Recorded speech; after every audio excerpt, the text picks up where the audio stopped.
जय श्री राम, जय ज्योतिष। पितृ ऋण का ग्रह या ऋण पितरी। क्या होता है कि कई बार हम बहुत उपाय कर लेते हैं, लेकिन उसके बाद भी हमें उपायों का बहुत फल नहीं मिलता है, क्योंकि टेवे में ऋण पितरी होती है।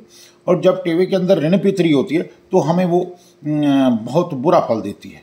मतलब इस बात का आप ध्यान रखें कि पहले हमें कोई भी जन्म कुंडली के उपाय करने से पहले हमें अपनी ऋण पितरी को दूर करना चाहिए।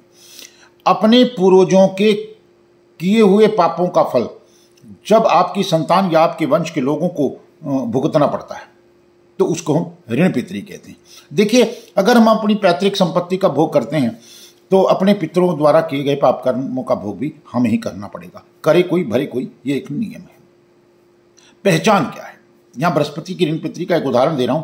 खाना नंबर 9 का पक्का ग्रह बृहस्पति किसी शत्रु भाव में स्थित हो और उस पर कोई भी शत्रु ग्रह दृष्टि से बुरा प्रभाव डाल रहा हो तो बृहस्पति का पितृ ऋण कहलाएगा। ठीक है, बृहस्पति जो है ऋण पितृ का ग्रह कहलाएगा यहां पर।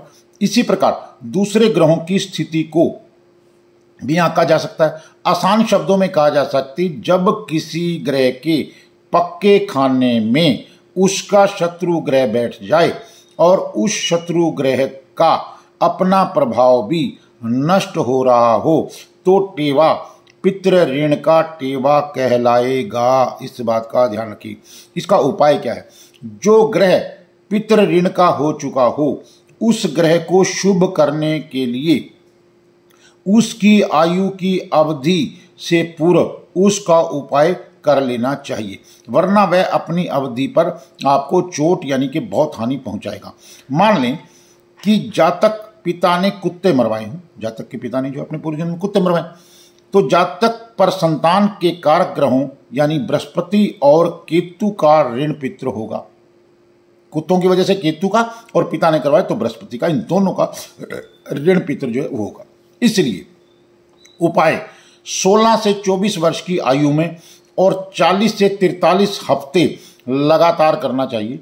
बृहस्पति के लिए 16 वर्ष से, सूर्य के लिए 22 वर्ष, चंद्रमा के लिए 25, मंगल के लिए 28, शुक्र के लिए 25, बुध के लिए 34 और शनि के लिए 36 वर्ष से पहले उपाय करना आवश्यक है।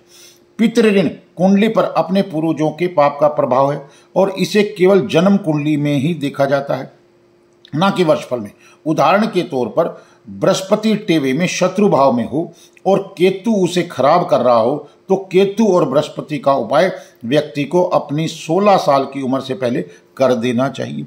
इसी प्रकार बृहस्पति के घरों में बृहस्पति के शत्रु ग्रह बुध है, शुक्र है, शनि, राहु आदि आ जाएं दूसरे 5वें, 9वें, 11वें, 12वें आदि भाव में, तो जो भी है ये भी एक ऋण पितृ कहलाता है। इसी प्रकार बुध की ऋण पितरी हमारे बुजुर्गों द्वारा किया गया गुप्त पाप कर्म जो है बहन, बुआ, बेटी, मासी या साली के साथ हत्या करना, बलात्कार करना, अत्याचार कर देना, उनका पैसा मार लेना, उनको जो है दुख देना, तो इस प्रकार बुध की ऋण पितरी होगी। तो ऐसा परिवार भी, ऐसा व्यक्ति बुध की श्राप से शापित होता है। तो बुध जो है एक नपुंसक ग्रह है, आप सभी जानते हैं, और नपुंसक का श्राप जो है वैसे ही बहुत खतरनाक माना गया है। हमारे सनातन धर्म में भी हम देखते हैं किन्नर का जो है कोई भी श्राप लेना पसंद नहीं करता, इसलिए किन्नर जो मांगते हैं हर व्यक्ति उसको देता रहता है। तो मेरे कहने का तात्पर्य कि ऋण पितरी के जो उपाय हैं अपनी जन्म कुंडली से पहले उन ऋण पितरियों के उपाय करना बड़ा जरूरी है।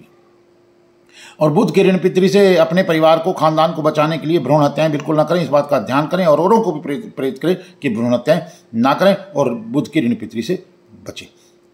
फिर एक बार कहूंगा कि बुध किसी भी ऋण पितरी का उपाय अपने जन्म कुंडली के उपायों से पहले करना चाहिए ताकि जन्म कुंडली के ग्रह आपको अच्छा फल प्रदान करें। जय श्री राम, जय ज्योतिष।